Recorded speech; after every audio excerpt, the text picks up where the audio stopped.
దమ్ము లేదా? భయమవుతుందా? కారిపోతుందా? ఇవన్నీ చేయలేడు.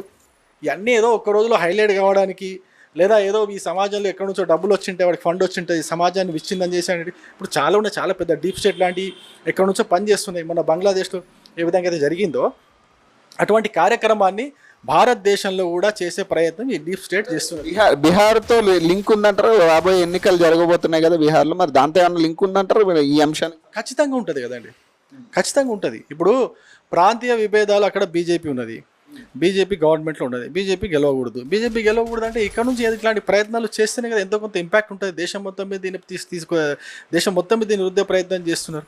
దేశం మొత్తం మీద రుద్దే ప్రయత్నం చేయడం వల్ల ఏమవుతుందంటే దేశంలో ఒక రకమైన అశాంతి నెలకొల్పాలి, దేశంలో ఒక రకమైన అలజడి నెలకొల్పాలి. ఎన్నికలు సజావుగా సాగొద్దు, ఎన్నికల్లో కొట్లాటలు కావాలి, శాంతి భద్రతల సమస్యలు రావాలి. దీని గురించి ఇవన్నీ చేస్తారు వీళ్ళు. ఎలక్షన్స్ ఏదైతే ఏదైనా ఒక రాష్ట్ర